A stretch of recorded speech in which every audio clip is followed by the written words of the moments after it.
I would like to welcome everyone this morning, council members, NEA staff, the colleagues who have joined us in person, and everyone watching via the webcast.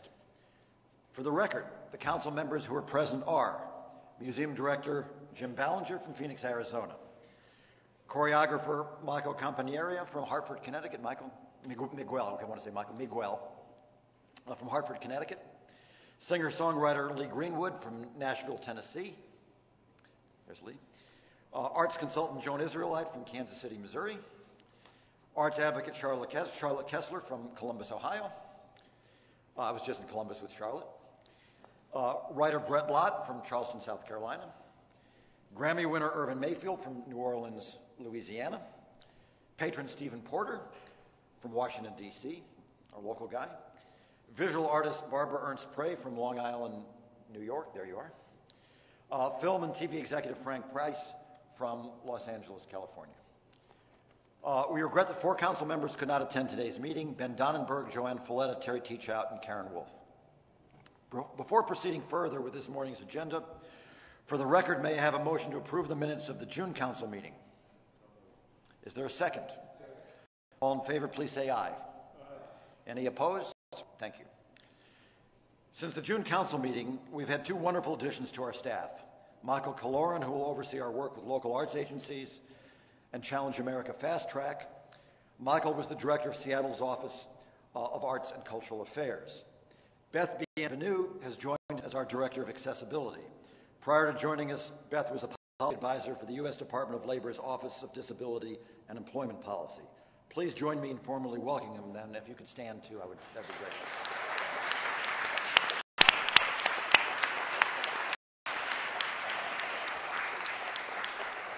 There they are. I'd like to add a special word of thanks to Paula Terry, who left us after 30 years as the NEA's Director of Accessibility. With her typical modesty, Paula asked that no special attention be given to her around her retirement, but we managed to surprise her at the recent meeting of the National Assembly of State Arts Agencies in Austin. We did make a bit of a fuss over her objections. However, I would like to now propose for the record that the council formally thank Paula for her tremendous service to the agency, to the field, and to all Americans of every ability. May I have a motion for resolution? A second? All in favor? Aye. Thanks. This is the 1-year anniversary of my first meeting with this council, and I thought it would be a good time to look back over the past 12 months. In fact, I was just in Chicago for the annual meeting of grant makers in the arts, which was the 1-year anniversary of my first major address as chairman. So I'd like to offer a brief version of my remarks from that meeting. In Chicago, I opened with a joke about Rahm Emanuel, but I think I can dispense with that here. How has the past year been going? Well, this past summer, the Department of Housing and Urban Development released a NOFA. Of course, my first question is, what's a NOFA? A Notice of Funding Availability, for $100 million in funding for regional planning efforts to integrate housing and transportation decisions and incorporate livability, sustainability, and social equity values into land use plans and zoning. HUD worked closely with the Department of Transportation and the Environmental Protection Agency on this initiative. And before they went further, they did something that has never been done before. They invited the NEA to participate as their partner. They wrote the arts explicitly into this NOFA, and HUD hosted a webinar specifically for arts organizations to encourage them to join in applications. 2 weeks ago, HUD announced the results, and I'm delighted to report that the arts are the centerpiece of many of these grants, including Hollywood, Florida, Rockford, Illinois, Evansville, Indiana, Greenfield, Massachusetts, and Radford, Virginia. I have been engaged in an ongoing conversation with Arnie Duncan at the Department of Education about arts education. Arnie understands the importance of arts education, and he is doing something about it. He knows that half a mind is a terrible thing to waste. The DOE's new Promise Neighborhoods program, another $100 million program, includes the arts as an invitational priority. Kathleen Sebelius at the Department of Health and Human Services is in the process of planning a conference that will look at the role of the arts in childhood development and with geriatric populations. And on May 3rd, 2011, National Mental Health Day, we are coming together to kick off and celebrate the Year of the Arts at HHS. Ray LaHood at the Department of Transportation gave a speech to the U.S. Conference of Mayors. We actually had back-to-back speeches there, in which he said that the Department of Transportation was going to be looking for ways to work with the NEA. I met with Tom Vilsack at the Department of Agriculture, who suggested that their community facilities program, they do an awful lot of construction in small towns and rural areas, would be an ideal place for an engagement with the NEA, design, access, and workspaces. We are talking to the Department of Commerce, the State Department, and even the Department of Defense. At a dinner recently, HHS Secretary Kathleen Sebelius interrupted me as I was going, on and on, as I tend to do about our plans and programs. And she said, "Wait a minute, I see what you're trying to do. You're trying to embed the arts into every federal agency." And I said, bingo. That is exactly right. The arts are now a part of domestic policy, and it is about time. They are an important sector of our country, and they are uniquely positioned to complement and complete the work of our nation's other sectors. They are also one of our major exports. So how have I been making a case to the cabinet secretaries? Two little words that everyone here today, I'm sure, is very, very tired of hearing. Art works. These two words have three meanings, and I'm a horse guy, as you know, who can't resist a trifecta. Art works. These words refer to the works of art, to the creations of artists, to what we support here at the NEA, the heart of what we all support when we invest in artists and arts organizations. Secondly, art works reminds us that those artworks work on us.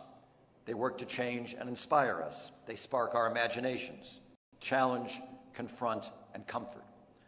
And finally, art works is a declaration that reminds us that arts jobs are real jobs. Some 5.7 million full-time arts-related jobs, plus 2 million full-time artists.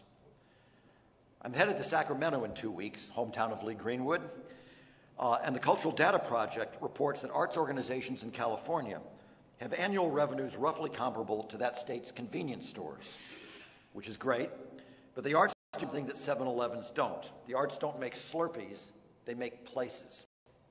And investments in placemaking, investing in the arts as a strategy for creating more vibrant, more sustainable communities has been our topic at the NEA. Artists are placemakers. Towns literally change when you bring artists to the center of them, and change profoundly. So any plan that addresses economic growth and community revitalization has to include the arts, because people no longer migrate to where businesses are. Today, businesses move to where people are. It's the field of dreams in reverse. If you come, they will build it. In a world that increasingly allows us to work from anywhere, why does a person choose to live somewhere? The answer is in the things in life that have to be consumed in person, in place, and in real time. In survey after survey, people report that they choose a hometown based on access to good education and excellent culture. But beyond making a town desirable, the arts do something more, something that Jeremy Nowak, Mark Stern, and Susan Seifert from the Reinvestment Fund and the University of Pennsylvania have been studying in Philadelphia and Baltimore. There are three general conclusions that stand out and that I've been trying to highlight around the country. One, the arts are a force for social cohesion and civic engagement. Arts participants are much more likely to engage in civic activities beyond the arts.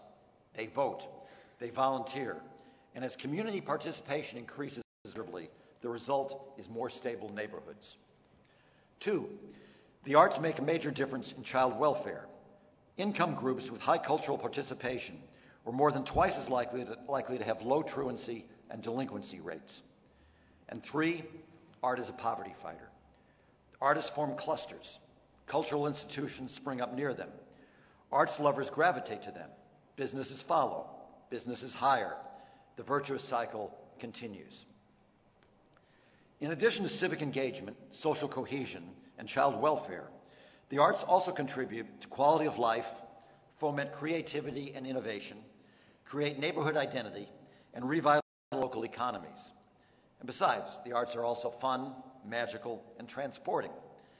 That is the combination of arguments that has been gaining traction as I take it around Washington. The arguments that I've offered to the cabinet secretaries, and that has led them to start formally recognizing the role that the arts can play in their respective daily work. The cuckoo bird lays its eggs in other birds' nests, and I'd like to think of the arts as eggs that I'm leaving in nests all over town. My plan is for the cabinet secretaries to start caring for them as their own. But I haven't ceded the NEA's responsibility for the arts. Unlike the other agencies that care chiefly about the instrumental benefits of the arts, we need to make sure that we are supporting arts organizations that do what they are meant to do, make and present art. But there's no reason that I cannot support arts organizations that are fulfilling the mission of making and presenting art, that are also recognizing the contributions that they can make to an even greater civic good. And it is that desire, that impulse to support artist citizens, that led me to propose a new funding program at the NEA, a $5 million initiative called Our Town. It's called Our Town, frankly, because it's a play, and I'm a theater person. I'm sure Ralph would appreciate that. It turns out that naming things is pretty much the only prerogative you get with being chairman. But it's also called Our Town to highlight the place-based nature of the arts. And I'm not proposing Our Town in a vacuum. We have a track record of this work at the NEA. For almost 25 years, the NEA on the Mayor's Institute of City Design, or MICD, which we do with the U.S. Conference of Mayors and the American Architectural Foundation. During each institute, a small group of mayors comes together with a team of design professionals to spend 3 days thinking of themselves as their city's chief urban designers. Historically, the NEA has been there to help the mayors recognize the role that the arts can play in building livable, sustainable communities. And last January, I announced that we would bring something new to the table. We launched a new funding program called MICD 25 that in many ways serves as a pilot for the work we would like to do with Our Town. Last July, we announced that we would be investing in 21 cities and towns. In each case, the arts were front and center in a partnership that involved city government, arts organizations, and the private sector. If you visit our website, arts.gov, you can see write-ups of all 21 projects. But let me just focus on one project as an example. In North Carolina, Action Greensboro, a local not-for-profit, teamed with the city of Greensboro to create multi-use trails that winds through residential neighborhoods and business districts to literally encircle and define its downtown. With its MICD 25 grant, Action Greensboro is funding public art installations as part of the renovation of an abandoned railroad underpass that links an economically disadvantaged part of the city to its center. Artists will also create light installations to illuminate the entire area. This is exactly the sort of project that we also hope to support through Our Town. And exactly the sort of project that is appealing to our sister agencies, who are very engaged in this notion of creative placemaking and the ways that we can use the arts to help shape the physical, social, and economic character of towns and places all over the country. And creative placemaking is actually the perfect pivot for the two formal presentations we have this morning.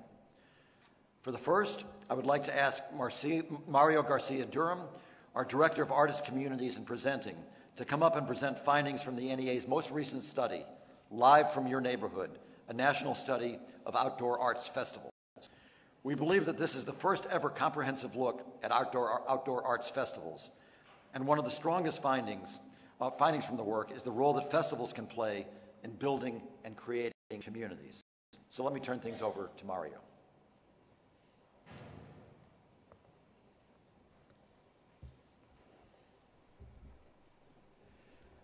Good morning, Mr. Chairman and members of the Council. Before beginning the formal presentation, I would like to acknowledge Chairman Landesman and Senior Deputy Chairman Joan Chikagawa for their support of this study. I would also like to thank Sunil Iyengar, who had the trust and vision to pursue this unique study based solely on my history with the field and enthusiasm for what I thought was a vast and largely unrecognized festival arts network in the United States. Why did we do this study? The reason for this study began with a readily understandable impulse to enumerate the nation's outdoor arts festivals and to identify their shared and divergent traits, such as event programming, staffing, finances, and audience demographics. Over a 5-year period, ending in 2009, the NEA awarded over $14 million in grants to over 800 arts organizations that characterize themselves or their projects as fairs or festivals. To date, no single report or database carries such comprehensive information about arts festivals nationwide. Given their pervasive role in American cultural life, this discrepancy is something more than a matter for regret. In 2008 alone, more than 55 million U.S. adults attended at least one arts and craft fair or festival in the past year. That's slightly more than the number who visited an art museum or gallery over that period. Also, our data shows that 47 million adults attended an outdoor performing arts festival in the past year. That's more than the number who attended at least one musical play, non-musical play, classical music concert, or ballet or other dance performance. Of course, many of those activities may have occurred at a festival, which reinforces why we did the study we are presenting today. The study provides information about an important, relatively unknown segment of the NEA constituency, thus allowing the agency to better address the field through relevant programs. At the same time, the study will create a platform for further analysis of the field and will allow more empirically based discussions about festival planning to occur among organizers and arts and civic leaders. I would now like to introduce my festival study colleague, with whom I have had the pleasure of working for the past 3 years, Ms. Sarah Sullivan, Senior Program Analyst in the NEA's Research and Analysis Division. Sarah?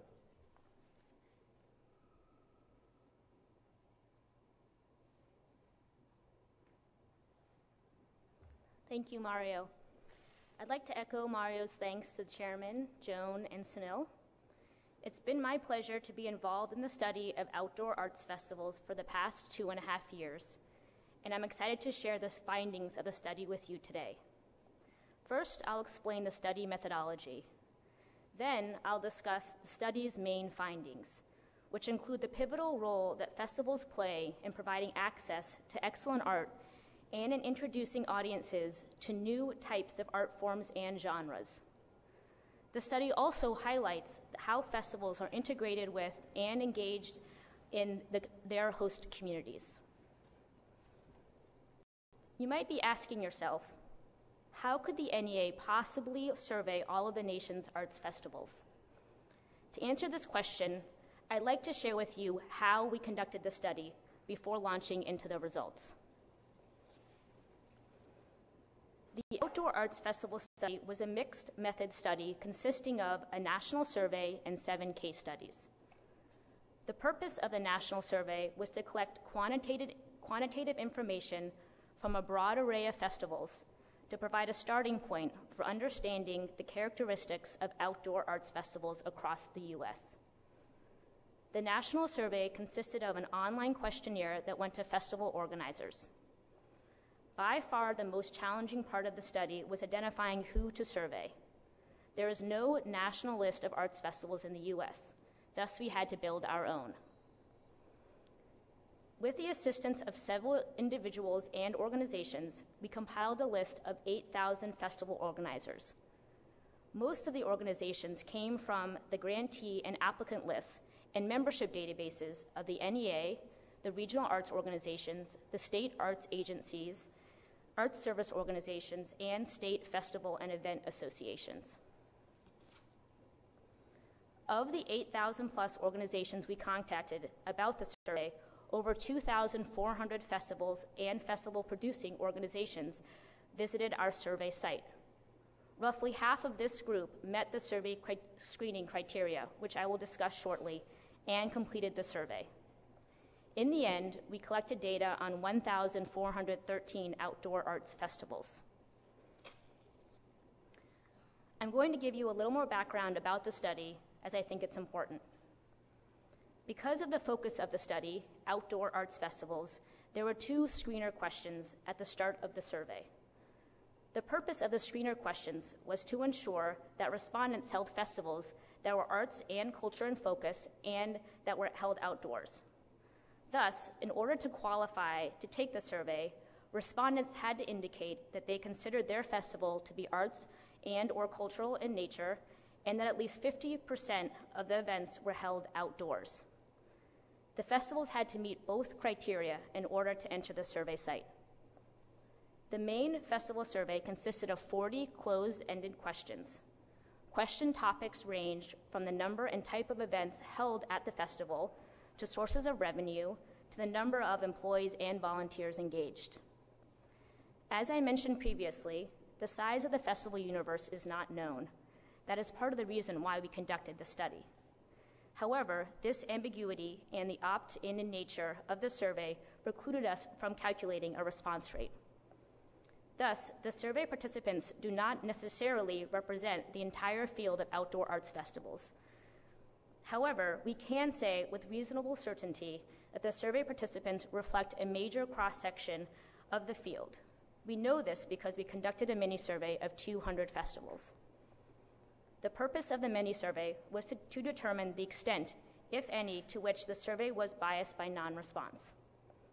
We randomly selected 200 festivals from the survey universe and rigorously followed up with them by telephone to encourage participation.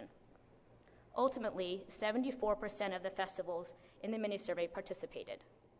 The results from the mini-survey did not vary significantly from those of the full survey, suggesting that the study did not suffer from non-response. The second component of the study were 7 case studies. The case studies were to complement the national survey and provide in-depth understanding of what happens behind the scenes at festivals. The 7 case study sites were selected to ensure diversity across a series of criteria, including geography, governance structure, entrance fee, mission, and arts discipline. Researchers spent 1 to 2 days at each site and collected quantitative and qualitative information about audiences, artists, festival operations, and festivals' interactions with surrounding communities. At each site, in-depth interviews were conducted with festival administrators, focus group discussions were held with festival volunteers and artists, and festival attenders were surveyed.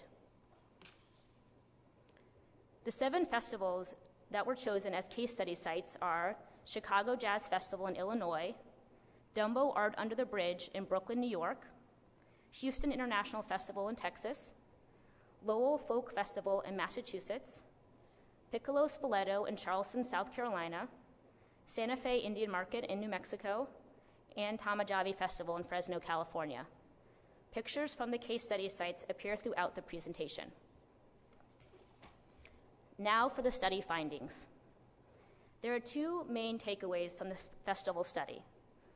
First is festivals' commitment to presenting excellent and diverse art.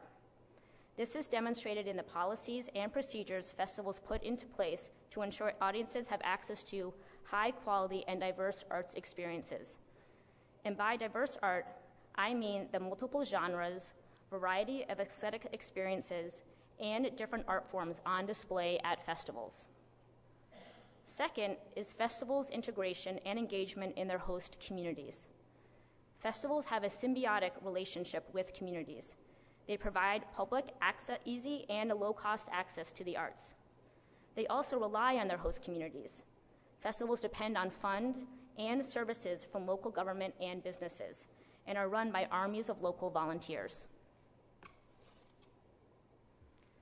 The staff and policies festivals have adopted indicate that they are committed to providing high-quality programming. 7 in 10 festivals have a staff person or volunteer whose primary role is arts curator or arts events programmer. Additionally, half of visual arts festivals are juried. Furthermore, festivals hire professional artists. More than 3/4 pay artist fees. The festivals that pay no artist fees typically are arts and crafts festivals, at which artists can sell their work. Festivals also provide arts education opportunities. Roughly 2/3 of festivals offer formal educational activities or programs, such as lectures, arts demonstrations, and classes. Of the festivals that offered educational programs, the majority held 1 to 9 educational events over the course of the festival. Finally, festivals are an incubator for excellent art. Artists at the case study sites said festivals provided important context for professional development. The opportunity to work with, learn from, and perform for other, often highly accomplished artists was one of the main reasons why they participated in the festival. Festivals provide audiences access to a wide array of art forms in a single space. A typical outdoor festival showcases many different types of art forms. As you can see from this chart, music is the most prevalent, with 81% of survey respondents reporting some kind of music performance at their festival. Visual arts and crafts, dance, and folk and traditional arts are also frequently on display. Even festivals that concentrate on one art form have other arts disciplines on display. For instance, 11% of events at visual arts festivals are music performances. This diversity in artistic programming does not occur by accident. Festival organizers deliberately book a variety of art forms, both those that are well known and loved and those that are more obscure and unusual. Not only do festivals provide access to varied art forms, but they also provide an informal, casual setting that audiences report make them feel more comfortable exploring and experiencing new types of art forms and to seeking out new arts experiences in the future. Results from the case studies suggested that not only do attenders experience new art events at festivals, but they are encouraged to seek out new art experiences as a result. As indicated in this table, the majority of attenders at 5 of the 7 case study sites reported they were introduced to new styles of art at the festival.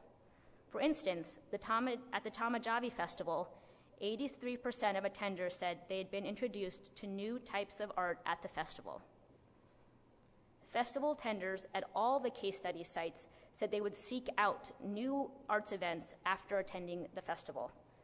As you can see in the second table, 77% of the attenders at the Lowell Folk Festival said they will attend a new kind of art event after attending the festival. Clearly, for many, festivals are a gateway to the arts. Festivals are more than just a venue for seeing excellent and diverse art. They are also deeply integrated with their communities and play an important role in shaping community identity. Festivals occur in every state in the country and in communities of all sizes. In fact, more than 3/4 of festivals occur in small to mid-sized communities, towns with 250,000 people or less. Additionally, festivals are an institution in the communities in which they occur. As you can see in this chart, almost 60% of outdoor arts festivals have occurred in the same community for more than a decade. Festivals also play an important role in shaping community life. At each of the case study sites, more than 2/3 of audiences survey respondents confirmed that festivals enriched community life. Festivals are easily accessible both in their cost and their location. As you can see in this pie chart, almost 60% of festivals are free and do not require audiences to pay to see the events. Of the festivals that do charge admission for some or all of their events, over half of them charge less than $15. And most of them have formal programs to distribute free or discounted tickets. Not only are festivals low cost, but they occur in places that the public can get to easily. As you can see from this chart, roughly half of festivals take places in plazas and parks, and a quarter occur on the street. This chart also indicates that festivals occur in multiple venues. Events may be held in a park, on the street, and at a community center simultaneously. These venues, which are open and known to the community, provide an informal setting for the arts events. According to festival administrators, artists, volunteers, and attenders at the case study sites, the casual settings and the low barriers to entry make festivals approachable and particularly attractive to families, as parents don't have to worry about their children running around and making noise. Furthermore, festivals allow for greater interaction between artists and audiences. Artists and attenders alike report they have more opportunities to speak to and engage with each other at festivals than at other arts venues. Whether it's because festivals are low cost and easily accessible, or for other reasons, festivals attract diverse audiences. Festival audiences resemble the general population by gender and racial ethnic composition. The demographic makeup of festival audiences, the dark column in this graph, is similar to the U.S. population, as described by U.S. Census figures, seen in the second column. In the third column, you'll find figures for the demographic makeup of audiences for other arts activities, but measured by the NEA's Survey of Public Participation in the Arts. As you can see, festival audiences are more diverse than we typically see for those activities. These findings are borne out in the case studies too. At all of the case study festivals, attenders' demographic characteristics mirrored those of the local population. This suggests that festivals attracted audiences that were somewhat representative of the local community. Community members not only attend festivals, but they are engaged with them too. They're heavily involved in the planning and production of the events. Festivals are run by very small staff, usually 5 staff members or less. Thus, volunteers, both year-round and seasonal, are crucial to the success of the event. Community members spoke about the personal importance of volunteering at the festivals. In fact, many of them have volunteered at their local festivals for decades. The NEA has conducted a great deal of research on the link between arts and civic engagement and volunteering. These findings appear to be in line with those. Festivals not only rely on the community members for their production of their events, but also on the local institutions. Festival administrators spoke about the importance of strong, long-term relationships with local government agencies for the success of the festival. Festivals occur in public spaces, and organizers must work hand in hand with local agencies to get the required permits and services in place. Businesses and local and/or municipal governments also provided important financial support. 72% of festivals reported receiving corporate sponsorship, and 44% of festivals reported receiving support from local or municipal governments. Pulling it all together, what does this study tell us? This study affirms the important role that arts festivals play in the arts ecosystem in the U.S. Outdoor arts festivals provide access to excellent and diverse art to communities across the country. They also are deeply integrated in their communities, shaping the community as the community shapes them. This study is the first of what we hope will be many studies on this important segment of the arts and culture industry. It expands our understanding of the field and serves as a foundation for future studies. I'd like to close by acknowledging the many organizations and individuals that helped in the implementation of the study. In particular, I'd like to thank the Association of Performing Arts Presenters, the regional arts organizations, the individuals that made up our informal working group, and the multitude of organizations that assisted us in our effort to identify who to survey. Thank you.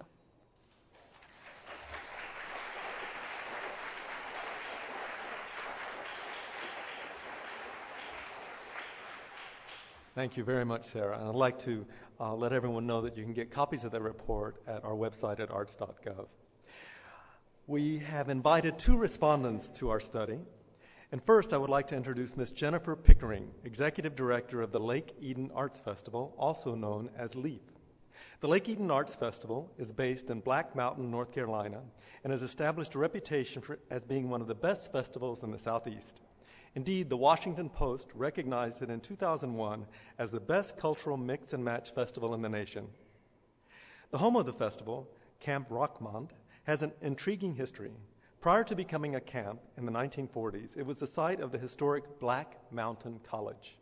Many of the century's most celebrated artists and thinkers attended the college as teachers or students, including Albert Einstein, Robert Rauschenberg, Merce Cunningham, Rothko, and Buckminster Fuller. Please welcome Jennifer Pickering.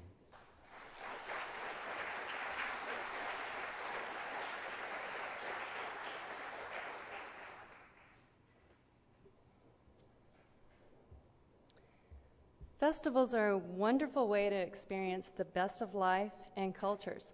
Looking back 16 years, I was advised that the LEAF formula would not work. It was too diverse, too many cultures, too many arts. Our mission is connecting cultures and creating community through the music and arts.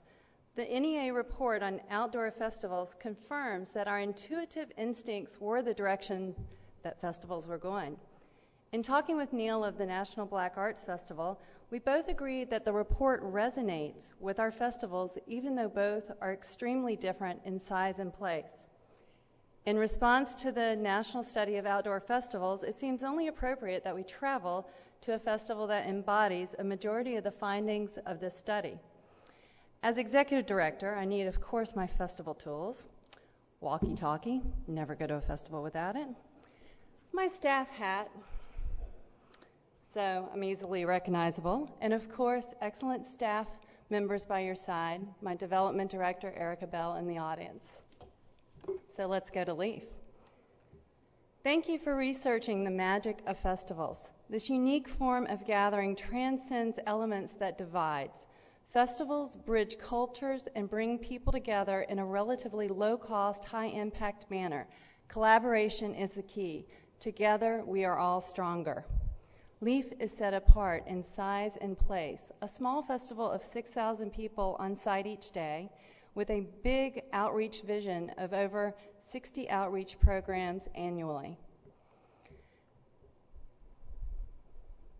Yes, it's been 16 years, 31 festivals. The study shows the longevity of festivals, and I believe this is due to a balance of tradition and growing with our community needs and our opportunities. Travel the world through music. At each LEAF, we present over 50 cultures and genres. LEAF seeks to introduce people to cultures and new music. You may not be able to travel to Haiti or Rwanda, but we can take you there through music. Volunteers, as the study indicates, are core to creating a festival. Each LEAF has 560 volunteers and 240 staff, many of which are volunteer staff. It takes so many different people, different types of people with various skills to create each LEAF. LEAF is a community placemaker. LEAF brings together so many elements of our local community. We create the stage through the mission and environment. It is the people, from vendors to artists to LEAFers to volunteers, that then create the community. LEAF is interactive and encourages participation. LEAF was designed to allow people to sample the vibrant and diverse Asheville area art scene, explore and find your own creativity through lots of workshops. It's one of the few festivals that you would bring your baby along with your mother-in-law. Well, that depends. Kids under 10 are free, and we seek to create as many variety opportunities for the young also. This is displaying our LEAF instrument petting zoo, much friendlier than some of the goats. Our cultures and communities are what give us roots and the space to fly. Year-round, LEAF in Schools and Streets helps kids fly through music and arts.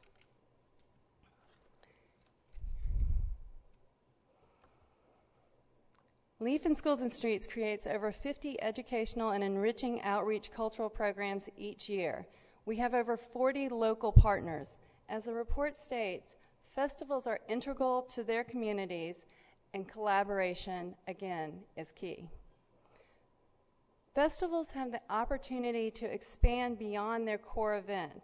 Where arts and cultures are void in schools and communities, we can help.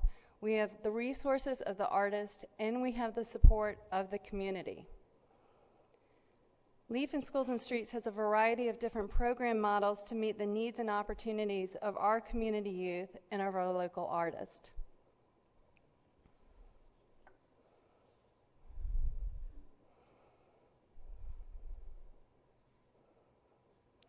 As a teacher reflects, the cultural benefit was just enormous. As far as exposure to another culture and a learning environment, it will stick with them forever because they also performed it rather than just watching. And this is one of the elements that sets our outreach programs apart. LEAF in Schools and Streets participants have the opportunity to transform into performing artists alongside their teaching artist. Over 300 kids become performers at each LEAF. We are currently expanding more performance opportunities as well as in our larger community.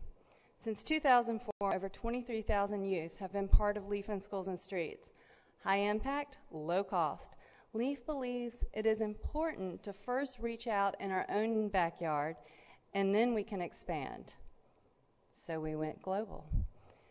LEAF International music programs evolved as I was traveling and learning that kids were not having the opportunity to connect with and learn their own cultural traditions. As our partner in Rwanda states, these kids have a lot to say, but they don't have a voice. Music, dance, and drumming and visual arts have become their voice. In Panama, the orphanage had zero access to music. Now they have weekly music programs, summer music camp, and they've become performers both at a local jazz festival and they even came to the U.S. In Tanzania, we partnered with Jane Goodall's Roots and Shoots programs. They are not a music component as part of Roots and Shoots. So now the kids are not only learning their traditions, they now have the powerful tool of music to express their environmental messages. In Guatemala, the parents saw the impact the music classes were having on their kids' desire to go to school. So they came together and built a music room in this very poor rural community. In Rwanda, we found ourselves working with street kids. We had music, drums, and Rwandan mentoring teaching artists to give. 3 years later, they have become world-class performers. They now have a home, and we are partnering with Playing for Change Foundation to build a music and cultural center that will give them job and housing opportunities. Local artists, local instruments, local traditions.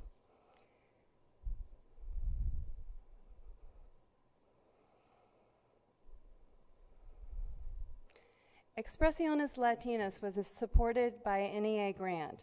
This opportunity prompted us to seek new and innovative ways to present artists and cultures. The positive impact resonated throughout our larger community and involved our Hispanic community in a meaningful way. This month, LEAF's central theme was Caribbean traditions. The Haitian bands took the stage with all our hearts and all week long in the schools and at the festival. It was a powerful reminder of the beautiful spirit and beautiful music and traditions of Haiti. As Masonko Banda of Malawi reflects, LEAF is an incredible gathering of amazing people, creating fun, transformative music, poetries, and stories. And thank you for your dedication to the community and to peace.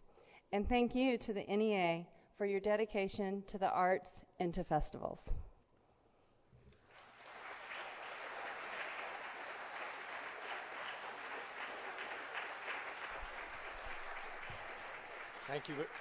Thank you very much, Jennifer.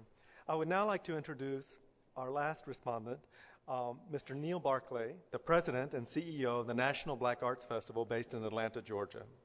Prior to assuming leadership of the festival in 2009, Neil was the founding president and CEO of the newly completed August Wilson Center for African American Culture in Pittsburgh, Pennsylvania. The National Black Arts Festival was founded in 1987 to celebrate the work of artists of African descent. Over the past 22 years, festival audiences of all ages and races have gathered together to experience artists such as Maya Angelou, Wynton Marsalis, Amiri Baraka, Nancy Wilson, Kenny Leon, Carrie Mae Weems, and literally thousands of other artists from the U.S. and around the world. The festival has firmly established itself as one of the most important festivals in the world, presenting the art and culture of the African diaspora. Please welcome Neil Barclay.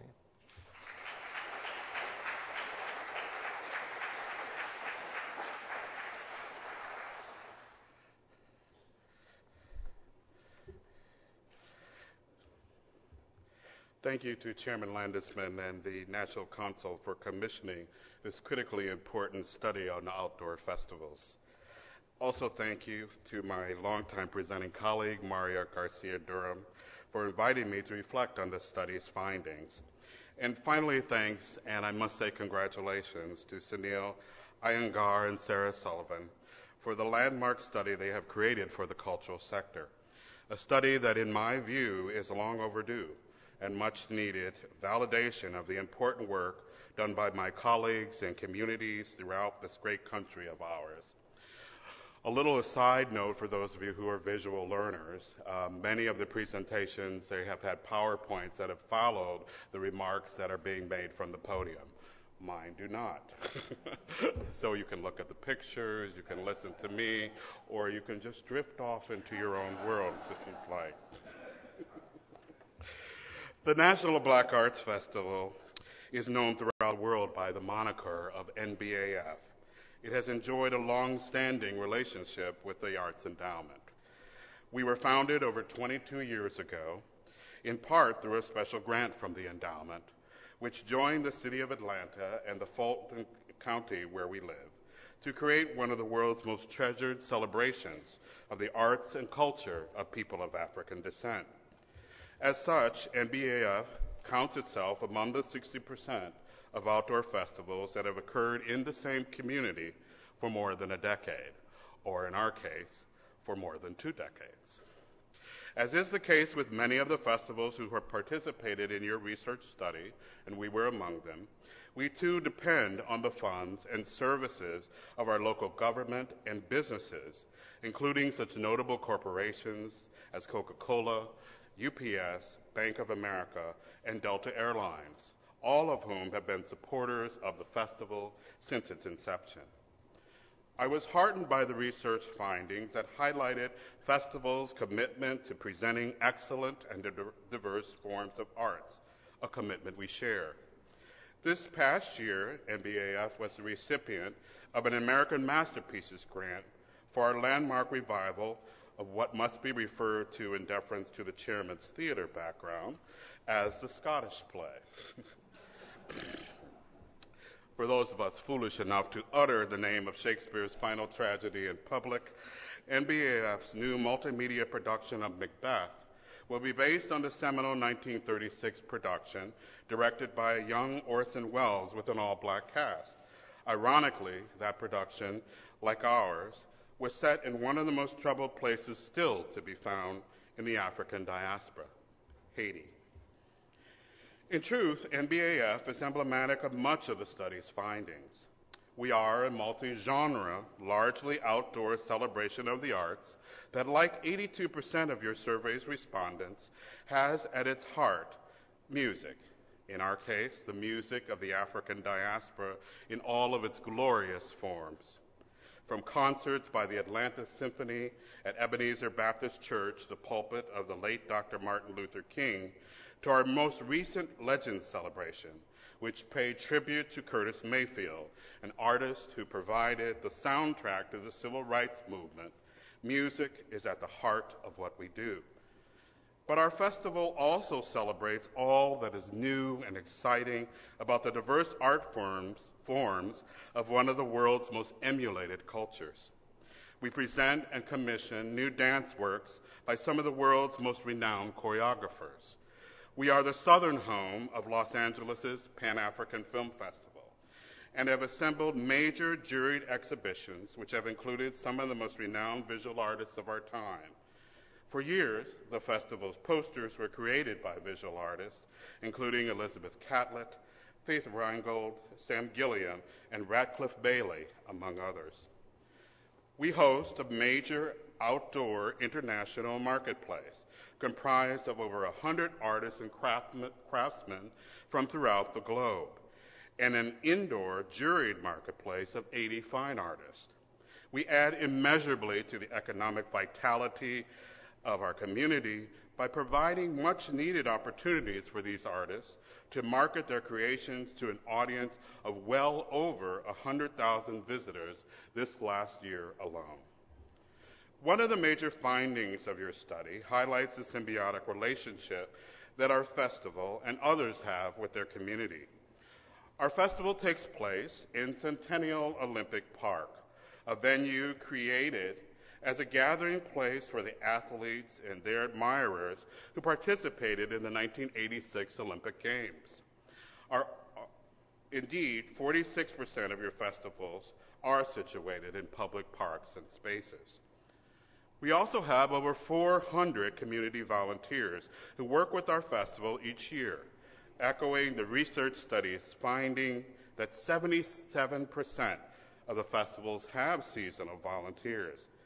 Many of NBAF's volunteers have worked with the festival since its inception over 2 decades ago. Our volunteers come from all ages and backgrounds, including high school and middle school students, who train as instructors for the young people who visit our Children's Education Village, found in the heart of the festival's physical plant. Like our counterparts, NBF employs a small full-time staff of 14, including 3 full-time members of our programming and technology teams. These professional arts administrators not only curate the festival's outdoor and indoor stages, but also have developed an innovative technology platform designed to bring the work that we do to audiences throughout the globe. This online platform, found at www.nbaf.org, includes interviews with the artists we present, messages from our sponsors, our own social network, MyNBAF, and in the near future, pay-per-view cultural content. We have developed our own iPod app, which audiences may download during the festival and again throughout the year to receive up-to-date information on the our activities in real time. As the research study indicated, many of the artists participating in the study are paid for their work, and NBAF is no exception. 100% of artists participating in our festival are paid for their participation. Those artists perform works created and commissioned by the festival that have added to the aesthetic vitality of our field, including commissioned works by Wynton Marsalis and Russell Gunn, new dance works by some of the nation's leading choreographers, and our upcoming production of The Macbeth, which will tour cities throughout the nation beginning in 2012.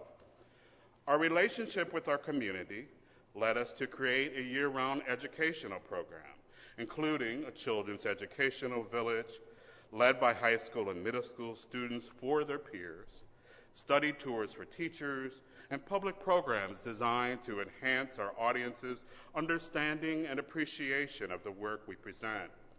Our Growing the Dream project, developed through a grant from the U.S. Department of Education, uses a replica of the childhood home of Martin Luther King to teach the values and philosophies espoused by his writings, including a comprehensive curriculum on the role of compassion, integrity, and community engagement, among other values central to building strong and healthy individuals who make positive changes in our society.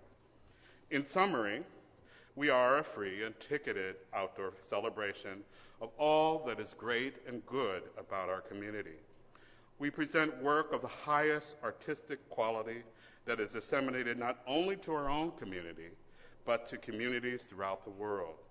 In addition to our work in the summer, we bring this high-quality cultural program to virtually every community and senior center in the country in which we live throughout the year. We enhance the quality of life of our community while contributing to its economic vitality. We create jobs for artists and small businesses who thrive because of the work that we do. And the good news is we are not unlike the 1,400-plus festivals that are the subject of your landmark study. It is a pleasure and great privilege to serve our community by the work that we do and have done for well over 2 decades. I thank you for the opportunity to reflect upon that work and the vital role that organizations like ours play in the cultural landscape. Thank you.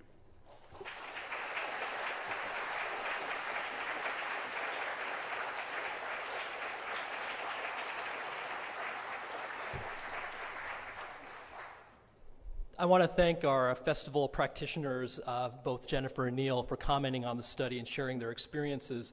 To reiterate, this 3-volume study is on our website at arts.gov. I'd also like to thank, in addition to my staff, our survey consultants, Bonnie Silber and Tim Triplett, as well as our case study investigator, Carol Rosenstein. Before we take any questions, I wanted to underscore that this research into outdoor arts festivals reinforces two themes that have emerged from arts participation studies we've conducted at the federal level so far.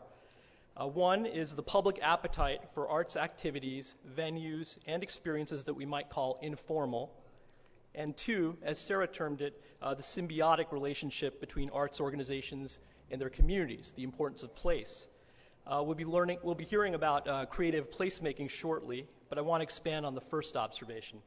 If we've learned anything from all our recent studies on arts participation trends, it is that arts audiences, especially young Americans, increasingly value choice, freedom of movement, and in many cases, active participation through personal art making. Festivals are in the vanguard of the arts sector in providing these opportunities, all in at the same time, oftentimes various parts of town on multiple stages. They also provide opportunities for lifelong learning, which is an increased area of emphasis for the NEA. As a result, communities large and small, but as we learned through the study, especially small and mid-sized, have voted with their feet and with their commitment through volunteering. And similarly, local governments and local businesses have signaled their enthusiasm and commitment to festivals through financial support and in-kind contributions. So thanks again, and we're glad to take any questions about the study. We have a roving mic, I understand, for Mario and Sarah, as well as the festival presenters. Any questions? I have one. I do have a question about, do we know why music is the overwhelming percentage of what's presented at the festivals? It's a good question. We don't know why that's the case. It was like 81% of all festivals had some form of music. And what was remarkable about that finding is you look across how these festival organizers classified themselves, like the names they gave themselves and the types of festivals they claimed they were, because we allowed the festival organizers to choose from a very varied list of what types of festivals they called themselves, regardless of whether they were arts and culture, even though they had to be arts and cultural to get into the survey. And it was striking that it was represented very broadly distributed among various types of festivals. So, maybe you would expect in some other performing arts festivals to have music, even if it's a dance festival, say, of course, for accompaniment even. But we saw this for literary festivals. We saw it for, of course, theater also having music as a prominent component. But we don't know exactly why. Any other questions? No? Well, thank you again.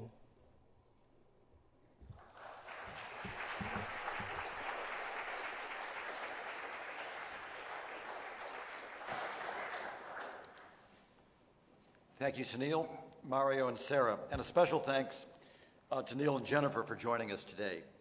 I know how much the council members enjoyed the chance to spend some time with you yesterday evening at dinner. Thanks. 4, Global Cultural Connections, Creativity and Aging in America, Lifelong Learning in the Arts, Shakespeare in American Communities, Shakespeare for a New Generation, National Arts and Humanity Youth Program Awards, the New Playwright Development Project, and Art Place. Are there any questions? Please mark your ballot.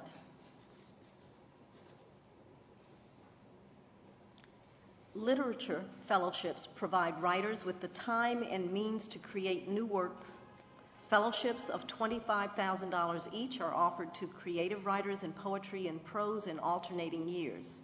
This year, 1,063 eligible applications were reviewed by panelists who recommend 42 grants for poetry writers from 22 states and the District of Columbia, totaling $1,050,000.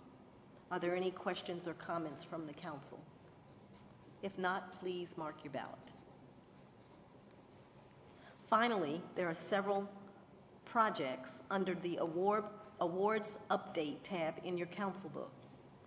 These grants have been awarded under the chairman's delegated authority and were brought to the council's attention at this meeting, but no vote is necessary. Included are 6 chairman's extraordinary grants of up to $30,000 or less, totaling $155,000. 6 Mayor's Institute of City Design 25 Planning Awards of $25,000 each, totaling $150,000. 5 new play development project grants of $20,000 each, totaling $100,000. 2 small grant authority awards of $10,000, totaling $20,000. And 103 Arts Education Invitational Grant Initiative grants of $10,000 each, totaling $1,030,000. 3 interagency grants to federal agencies totaling $351,680. And 3 20% amendments to previously approved awards totaling $78,000. And as a technical matter, finally, please mark your ballots concerning the designation to implement Public Law 111-203. I'd now like to invite Jillian Miller, our Director of Guidelines and Panel Operations, to the podium to present information for guideline reviews and new guidelines. Thank you, Jillian. Thank you, Patrice. Good morning. At this meeting, you're reviewing 3 sets of guidelines, 2 of which contain updates to existing categories and 1 set of new guidelines. Your first set of guidelines is for literature fellowships, fiction, and creative nonfiction, and that begins on page 3 of your Guidelines tab. These guidelines describe the agency's support for fellowships to published creative writers that allow the recipients to set aside time for research, writing, travel, and other career advancement. There are a couple of changes to highlight for you this year. We're changing these guidelines from 2-year guidelines for both prose and poetry fellowships to 1-year guidelines for prose fellowships only.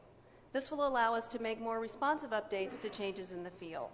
And you'll see the new poetry guidelines next year. We've also clarified the eligibility requirements and updated the term online to include digital or audio publications. In addition, we've removed references to the term vanity publication. Your next set of guidelines is grants for arts projects, and that begins on page 9 of your Guidelines tab. For most of our applicants, grants for arts projects represents the full range of funding opportunities for the entire year. The major changes to the guidelines this year are in relation to our new strategic plan.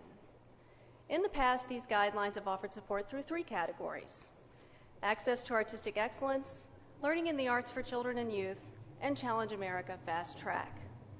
This year, we're replacing the access to artistic excellence and learning in the arts categories with a new category called Artworks, which will embody the agency's guiding principle. Artworks will support 4 outcomes from our strategic plan.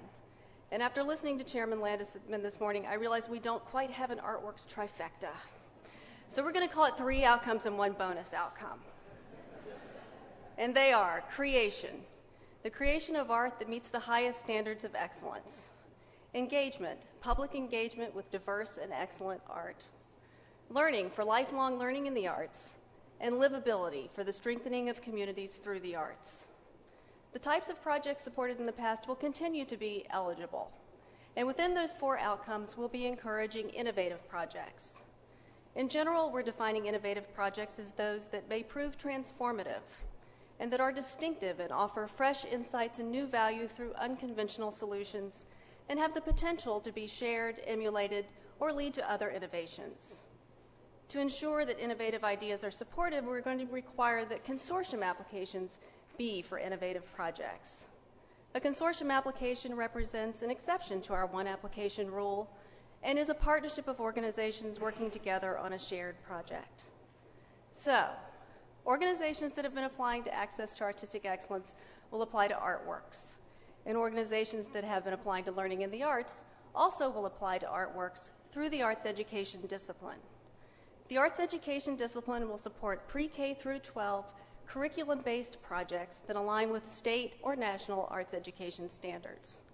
Other types of education projects will continue to go to the relevant discipline as they have in the past. Just a couple of last things for Artworks. We've adjusted the review criteria to correspond with the changes.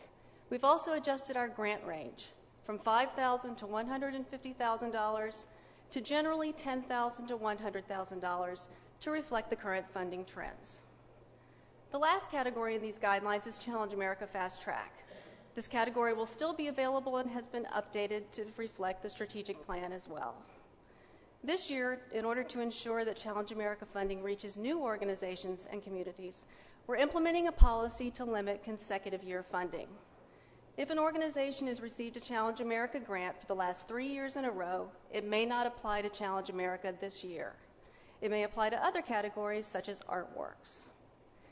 Your last set of guidelines is for our town, and that begins on page 64 of your guidelines tab. These are new guidelines for creative placemaking projects that contribute to the livability of communities and place the arts at the core. We anticipate awarding approximately 35 grants, ranging from $50,000 to $250,000. Projects may include planning, design, or arts engagement activities, and partnerships will be required. Thank you, Jillian, and I thank all of the agency staff that has contributed to the months and seasons of preparing these guidelines for your review. We do need a voice vote on approval of the guidelines. All in favor? All against? Thank you very much. I turn the agenda back over to our chair. Thank you, Patrice, and thanks, Jillian. I'm pleased to report that all council members' votes have been collected and tabulated. The 171st meeting of the National Council is now adjourned. See you in March.